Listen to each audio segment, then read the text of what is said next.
पड़ोसी देश चीन ने पाकिस्तान के सुर में सुर मिलाया। पहलगाम हमले की निष्पक्ष जांच हो, चीन की तरफ से यह बड़ी बात कही गई। और आगे चीन कहता है कि पाकिस्तान ने हमले की निष्पक्ष जांच की मांग की है।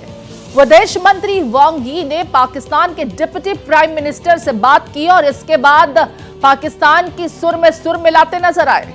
पाकिस्तान की मांग का चीन ने इसके बाद समर्थन कर दिया और आगे कहा, आतंकवाद से लड़ना सभी देशों की साझा जिम्मेदारी है। आपको बता दें कि पहलगाम आतंकी हमले के बाद चालबाज चीन की तरफ से तत्काल कोई प्रतिक्रिया नहीं आई थी, लेकिन बाद में चीन ने हमले की निंदा की। अब भी उसने पाकिस्तान के खिलाफ एक भी शब्द नहीं कहा, सिर्फ पाकिस्तान की हमले की जांच वाली मांग का समर्थन किया। ग्लोबल टाइम्स के मुताबिक चीन के विदेश मंत्री वांग यी ने पाकिस्तान के डिप्टी प्राइम मिनिस्टर और विदेश मंत्री मोहम्मद इशाक डार से फोन पर बात की और पाकिस्तान की मांग का समर्थन किया। पाकिस्तान ने पहलगाम हमले की जांच किसी अंतर्राष्ट्रीय समिति से कराने की मांग की है। तो चीन हमेशा से ही दगाबाज रहा है। उसके कहने के तेवर कुछ होते हैं और करने की प्रतिक्रियाएं कुछ और देखने को मिलती हैं। अब पाकिस्तान के साथ सुर में सुर मिलाता हुआ चीन इस हमले की निष्पक्ष जांच की बात कर रहा है। हालांकि हमले के फौरन बाद चीन की तरफ से कोई प्रतिक्रिया नहीं दी गई थी। बाद में इस हमले की निंदा जरूर करता है चीन और ये कहता है कि किसी अंतर्राष्ट्रीय निष्पक्ष समिति द्वारा मामले की इन्वेस्टिगेशन की जानी चाहिए, जिसकी मांग पाकिस्तान भी कर रहा है। मेरे साथ रमेश जुड़ गए हैं, मेरे सहयोगी। रमेश का रुख करेंगे। रमेश, दो चीजें। पहली चीज ये कि चीन पर भरोसा तो वैसे भी नहीं किया जा सकता। गलवान प्रकरण के बाद से हमारे संबंध चीन के साथ कभी मधुर नहीं रहे, ये सभी जानते हैं। लेकिन आतंकी घटना पर पाकिस्तान के साथ सुर में सुर मिलाना, एक तरफ चीन खुद ट्रेड वॉर की मार झेल रहा है, भारत से उम्मीदें करता है, भारत के साथ में वो चाहता है कि संबंध अच्छे बने हों, और फिर आतंकवाद जैसे गंभीर विषय पर पाकिस्तान के साथ सुर में सुर मिलाना कहां तक जायज समझ में आता है? देखिए, चीन वैसे भी भारत का शुरू से ही दुश्मन रहा है और चीन और पाकिस्तान दो भारत के सबसे बड़े दुश्मन हैं, जिससे लगातार आप देखिए कि जंग भी हो चुकी है। तो लगातार चीन भारत के समर्थन में बोलेगा, ये उम्मीद करना ही बेईमानी होगी। ये अलग बात है कि उसके व्यापारिक हित भारत के साथ जुड़े हुए हैं। टैरिफ में जब उसको 245% का टैरिफ लगाया अमेरिका ने, तो वो भारत से व्यापार करने की तरफ झुकाव उसका था। पर लगातार आप देखिए कि पाकिस्तान भी यही राग अलाप रहा है कि जांच हो और उसमें चीन और रूस को शामिल किया जाए। तो चीन रसिया को शामिल करने का जो ये दबाव बनाया जा रहा है, ये एक बड़ा सवाल है। जबकि आपको बता दें कि पाकिस्तान में भगदड़ मची हुई है। पाकिस्तान के जितने भी आर्मी के बड़े अधिकारी हैं, वो अपने परिवार को शिफ्ट कर रहे हैं। बिलावल भुट्टो कनाडा अपने परिवार को शिफ्ट कर चुके हैं। और ये वो लोग हैं जो खून की नदियां बहाने की बात करते हैं कि सिंधु में अगर पानी नहीं बहेगा तो खून बहेगा। वहीं आपको दिल्ली की राजनीति की मैं बात बताऊं कि दिल्ली में राजनीति भी कांग्रेस कर रही है। कांग्रेस एक तरफ जवाब मांग रही है कि कहां चूक हुई, ये भी पूछ रही है क्या गृह मंत्री इस्तीफा देंगे। तो दूसरी तरफ जो कांग्रेस के बड़े नेता और सांसद हैं शशि थरूर, उनका जो बयान है वो सरकार के फेवर में। उनका कहना है कि इस तरह की घटनाएं इजराइल में भी घट सकती हैं, जिसकी खुफिया एजेंसी विश्व स्तरीय मानी जाती है। लगातार आप देखिए कि उसके बाद फिर कांग्रेस के नेता का बयान आता है। उदित राज जो कांग्रेस के नेता हैं, पूर्व सांसद रहे बीजेपी के, उनका कहना है कि शशि थरूर भारतीय जनता पार्टी की प्रवक्ता की तरह बोल रहे हैं। तो कांग्रेस में ही आपस में लड़ाई शुरू हो गई है। बिल्कुल, देश की सबसे बड़ी विपक्षी पार्टी है इस वक्त कांग्रेस पार्टी। लेकिन जिस तरीके से एक तरफ इस हमले के मुद्दे पर सरकार जो भी फैसला लेगी उसको समर्थन दिए जाने की बात तो करती है, दावे करती है, लेकिन फिर बोली पाकिस्तान की ही बोलने लगते हैं कांग्रेस पार्टी के नेता। और अगर कोई पार्टी लाइन से अलग प्रतिक्रिया देश हित के हिसाब से देता है तो फिर वो बीजेपी का प्रवक्ता नजर आने लगता है। उदित राज कुछ इसी तरह की टिप्पणी करते नजर आ रहे थे। रमेश, खबर पर वापस लौटते हुए आपसे चाहूंगी, आज पाकिस्तानी नागरिकों के भारत से जाने की मियाद खत्म हो चुकी है, लेकिन जो इंटेलिजेंस इनपुट्स हैं उसके मुताबिक अभी भी कुछ पाकिस्तानी नागरिक भारत में हैं और उनको लेकर के बहुत ज्यादा कुछ डिटेल सामने नहीं आ रही हैं। ये लोग कहां पर छिपे हुए हैं, कहां रह रहे हैं, और इनको लेकर के बाकायदा सजा का प्रावधान बताया गया है, जुर्माने का प्रावधान बताया गया है। इस संदर्भ में क्या कुछ अपडेट्स मिल रहे हैं? क्योंकि पाकिस्तानियों के भारत छोड़ने की मियाद पूरी हो चुकी है। सिर्फ जिन्हें डिप्लोमेटिक कुछ फेवर्स मिले हुए थे उनके लिहाज से एक समय सीमा 29 तक की बढ़ाई गई थी, और जो मेडिकल ग्राउंड पर अभी यहां पर है उनके लिए 29 तारीख तक की जो सीमा है वो बढ़ाई गई है।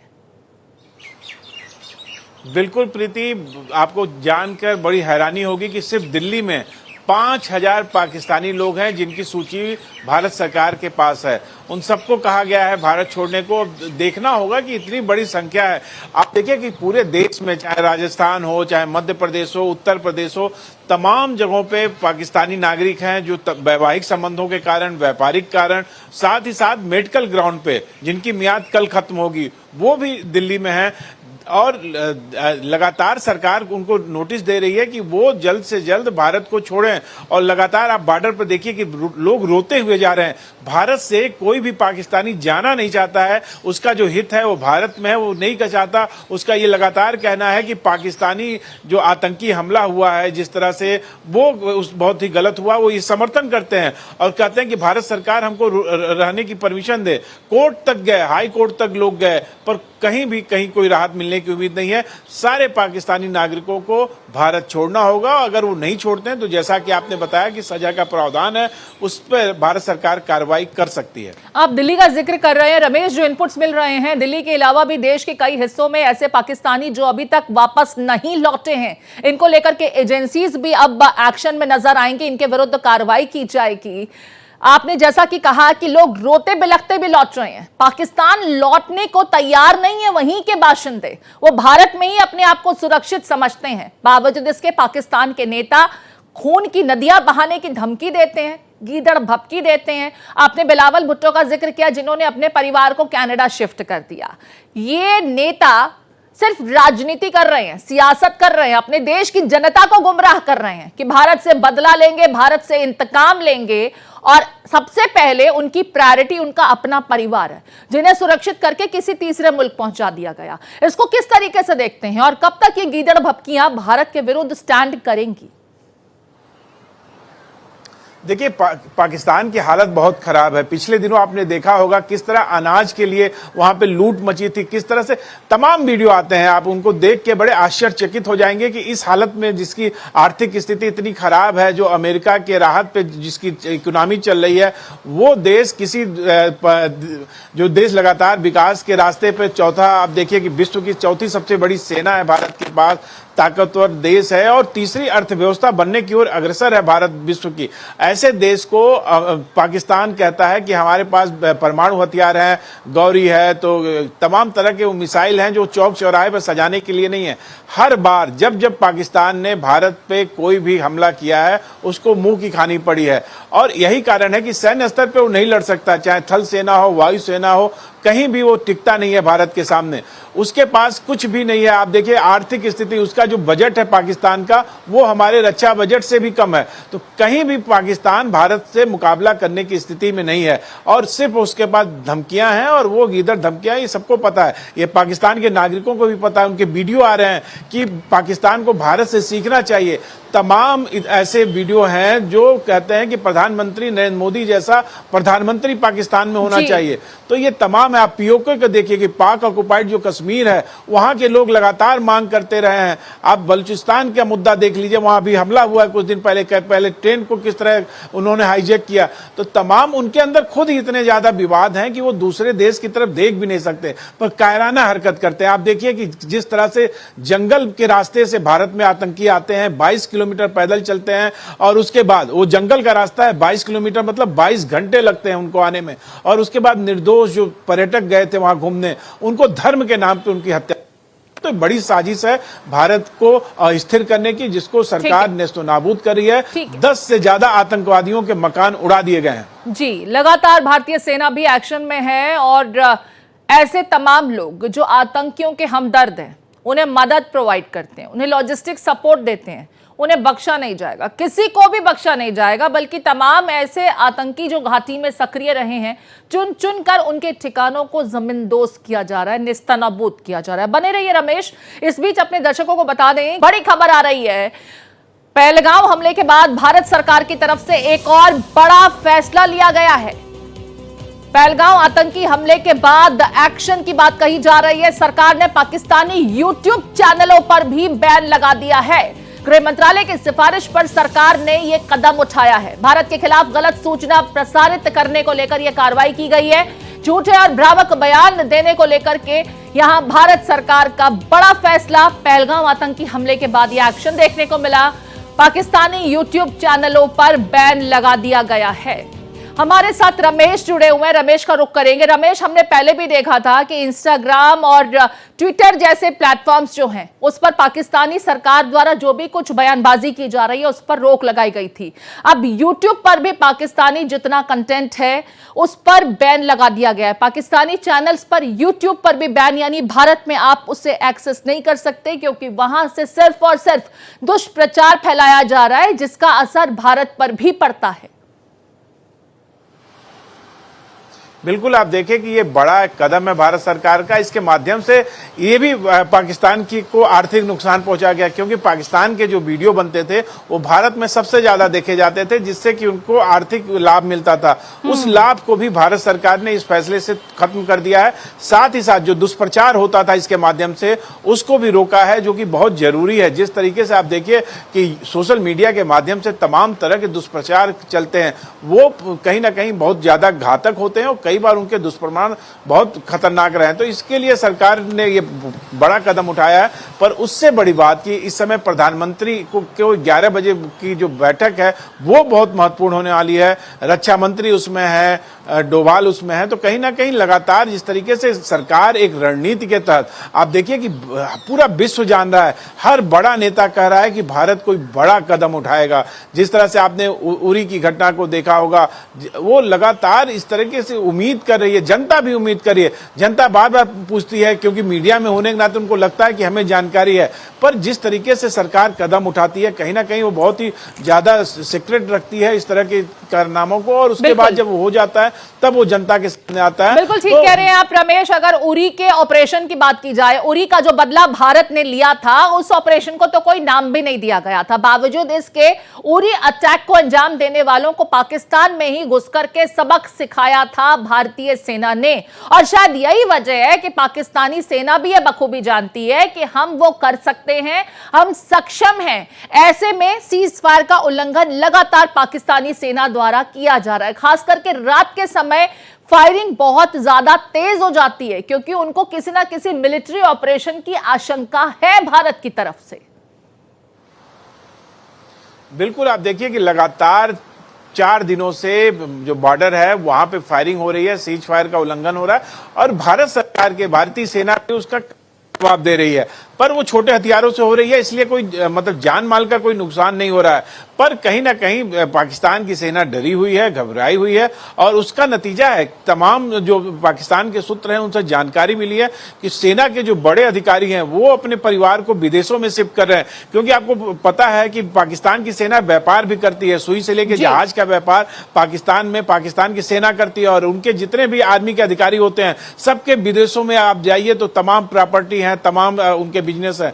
तो तमाम जो बड़े पाकिस्तान के जो आर्मी के अधिकारी हैं उन्होंने अपने परिवार को शिफ्ट किया है। तो इसमें कहीं ना कहीं उनके अंदर डर है, उनके अंदर भय है, और ये भय आप देखिए कि बिलावल भुट्टो में ही दिखाई देता है। ये अलग बात है कि वो अपना चेहरा चमकाने के लिए, राजनीतिक चेहरा चमकाने के लिए बयान देते हैं, पर अगर जब इंटरव्यू की बात आती है तो फिर वो उसी रास्ते पर आ जाते हैं जो पाकिस्तान के प्रधानमंत्री कह रहे हैं बातचीत का रास्ता। पर अब भारत बातचीत के रास्ते पर नहीं जा रहा है। भारत अब एक आतंकवाद पर एक करारा चोट करने जा रहा है, और ये कहीं ना कहीं आतंकवाद की कमर टूटेगी। और जिस तरीके से आपने देखा होगा कि धारा 370 लगने से पहले पूरे आप कश्मीर में पत्थरबाजी होती थी, पर 370 लगने के बाद वो पत्थरबाज के हाथों में किताबें आ गई, कलम आ गई, अब वो मुख्य धारा की तरफ जुड़ने लगे। तो ऐसा ही भारत सरकार कुछ करने जा रही है।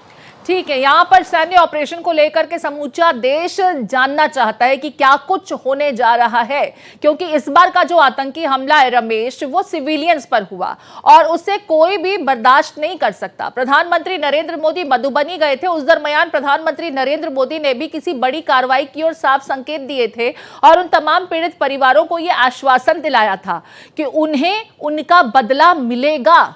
उन्होंने अपनों को जो गवाया है उसका बदला, उसका इंतकाम भारत सरकार लेगी, और भारत सरकार के हर फैसले के साथ 140 करोड़ भारतीय हैं। ऐसे में पाकिस्तान की औकात नहीं है वो चाहे कितनी भी गीदड़ भपकी दे ले, कितनी भी बयानबाजी कर ले, वो हमारे सामने टिक नहीं सकते। अगर सैन्य ताकतों के लिहाज से भी देखें तो वो हमसे बहुत पीछे हैं। आर्थिक दृष्टिकोण से भी पाकिस्तान बहुत कमजोर है। वो तो गेहूं के लिए, रोटी के लिए भी भीख मांगता फिरता है, वो भी उन देशों के पास जो ऑलरेडी युद्ध के लेकर के एंगेज हैं। फिर भी उनके विदेश मंत्री जाते हैं तो कटोरा लेकर के गेहूं की भीख मांगते हैं। वो भारत के साथ युद्ध लड़ेंगे भी तो कैसे लड़ेंगे। लेकिन चीन जैसा देश जो मौका परस्त है और इस मौके का फायदा उठाने की कोशिश कर रहा है, जो इस तरह की बयानबाजी है, उसे किस तरीके से देखा जाए। और आपने जिस बैठक का जिक्र किया, जल्द कुछ बड़ा हो सकता है, क्या यह बैठक उसे इंडिकेट करती है, यह भी समझना चाहेंगे। बिल्कुल, आप देखिए कि जिस तरीके से रक्षा मंत्री मिल रहे हैं, वो कहीं ना कहीं पूरा सुरक्षा की पूरी प्रक्रिया क्या है, कैसे, कहाँ। आप देखिए कि बॉर्डर के जो गांव हैं, जो सीमा पे लगे हैं, वहां जो कम्युनिटी बंकर बनाए जाते हैं कि कोई भी हमला होने पे पूरे उस गांव के लोग उस बंकर में चले जाते हैं। उस बंकरों की सफाई चल रही है, उस बंकरों को साफ सुथरा किया जा रहा है, क्योंकि बंकर बंद रहते हैं आम दिनों में। जब कोई इस तरह का हमला होता है या इस तरह से उधर से पाकिस्तान की तरफ से फायरिंग आती है, तब जाके वहां के जो निवासी उस बंकर का मदद लेते हैं, उसमें अपने सुरक्षा के लिए जाते हैं। तो उसकी सफाई चल रही है। साथ ही साथ भारत सरकार ने निर्देश भी दिया है मीडिया को कि किसी भी तरह के सेना के जो मूवमेंट होते हैं उसकी जानकारी नहीं देनी है। तो इसके नाते भी हम लोग बहुत ज्यादा कुछ बता नहीं सकते हैं अपने दर्शकों को, क्योंकि सुरक्षा के कारण से ये बहुत महत्वपूर्ण हो जाते हैं। दूसरी बात यह है कि आप देखिए कि जिस तरीके से हमला हुआ और उसमें सिर्फ पर्यटक नहीं मारे गए, उसमें एक विशेष के लोग मारे गए, उनको अलग किया गया, उनसे नाम पूछे गए, उनकी पहचान देखी गई और उसके बाद उनको गोली मार दी गई। कहीं ना कहीं पूरा देश हिला हुआ है, पूरे देश में गुस्सा है। बिल्कुल ठीक कह रहे हैं आप रमेश। एक बार फिर से सवाल उन पाकिस्तानी नेशनल्स का जो भारत में अभी छिपे हुए हैं। मैं छिपा हुआ इसलिए कह रही हूं क्योंकि एक मियाद तय की गई थी कि इस अवधि तक तमाम पाकिस्तानी नेशनल्स को वापस पाकिस्तान जाना होगा, चाहे वो अदालत का रुख कर लें या किसी और प्लेटफॉर्म का। भारत में अब उन्हें रहने की इजाजत नहीं दी जा सकती। जो मेडिकल वीजा पर है उनके लिए भी जो अंतिम डेडलाइन है वो 29 अप्रैल तक की है। इस बीच पाकिस्तान जो लोग लौट रहे हैं, अपने मुल्क की असलियत भी वो लोग जानते हैं, हकीकत भी जानते हैं और वो बखूबी जानते हैं कि अगर वो कहीं सुरक्षित थे तो वो भारत में थे, क्योंकि पाकिस्तान में जाने के बाद उनकी लाइफ की कोई श्योरिटी नहीं हो सकती है। जो ये मियाद खत्म हो रही है, इसके बाद क्या, जैसा कि आपने कहा, दिल्ली में कई अभी ऐसे पाकिस्तानी नेशनल्स की मौजूदगी का सबूत भारत सरकार के पास है। आज दिल्ली से भी कोई बड़े एक्शन या कार्रवाई की तस्वीरें देखने को मिल सकती हैं क्या दिन चढ़ते हुए? देखिए, पूरी तरह से नोटिस दिया गया है उन सारे लोगों को जो पाकिस्तान के हैं, वो दिल्ली में रह रहे हैं, उनको नोटिस दिया गया है। अब जिन जिन थानों पे वो आते हैं उन थानों को निर्देश दिया गया है कि वो पता करें कि वो क्या कर रहे हैं, वो गए कि नहीं गए। तो वो अब रिपोर्ट आएगी और उस रिपोर्ट के आधार पे जो खुफिया एजेंसियां हैं वो उस पे एक्शन लेंगी। पर यह है कि ये एक्शन 1-2 दिन का समय लगेगा, सारा डाटा आने के बाद वो सारी चीजें होंगी। पर जिस तरीके से लगातार आप देखिए कि भारत सरकार तैयारी कर रहा है, वो कहीं ना कहीं एक इशारा है कि भारत सरकार इस बार आतंकवाद की कमर तोड़ने की तैयारी कर चुका है और वो आपको दिखाई देगा आने वाले ज्यादा से ज्यादा 10 दिनों के अंदर। भारत सरकार की तरफ से रमेश कोई भी कार्रवाई की जाए, कोई भी एक्शन लिया जाए, चीन को छोड़ दिया जाए और पाकिस्तान खुद को छोड़ दिया जाए, तो बाकी तमाम मुल्क भारत के साथ खड़े हैं, क्योंकि आतंकवाद की इस लड़ाई में किसी भी आतंक को प्रायोजित करने वाले देश का साथ कोई नहीं देना चाहेगा। फ्रांस की बात की जाए, जिसके साथ हम एक नई डील करने जा रहे हैं मरीन राफेल्स को लेकर के, अमेरिका की बात की जाए, ब्रिटेन की बात की जाए, इजराइल की बात की जाए, रूस की बात की जाए, ये तमाम मुल्क हैं जो भारत के साथ खड़े हैं। पाकिस्तान जानता है वो अलग थलग हो चुका है, इसीलिए अब एक नया पैंतरा उसकी तरफ से अख्तियार किया जा रहा है कि किसी निष्पक्ष अंतर्राष्ट्रीय समिति द्वारा पूरे मामले की इन्वेस्टिगेशन कराई जानी चाहिए और इस हमले के पीछे कौन था उसे सबके सामने लाया जाए। देखिए, ये तो पूरी दुनिया जानती है कि आतंकवाद का जो केंद्र है वो पाकिस्तान है। वहां से सारी ट्रेनिंग दी जाती है, वहां से रोड मैप तैयार होते हैं, वहां मास्टरमाइंड बैठे हुए रहते हैं। आप देखिए कि आदिल की बात चल रही है कि आदिल ने पूरे उस चीज को प्लान किया और उस पहलगाम के आतंकी हमले को अंजाम दिया गया। पर आदिल सिर्फ प्यादा है, आदिल उसका कोई हीरो नहीं है, मास्टरमाइंड नहीं है, उसके हैंडलर्स पाकिस्तान में बैठे हैं। बिल्कुल ठीक कह रहे हैं आप, और ये तमाम सबूत जो है लगातार मिल भी रहे हैं। इनकी ट्रेनिंग कहाँ होती है? पीओके में होती है। इनके आका कहाँ बैठे हुए हैं? पाकिस्तान में बैठे हुए हैं। बल्कि रावलपिंडी में इनके हैंडलर्स बैठे हुए होते हैं। रावलपिंडी क्या है पाकिस्तान में, ये सभी जानते हैं।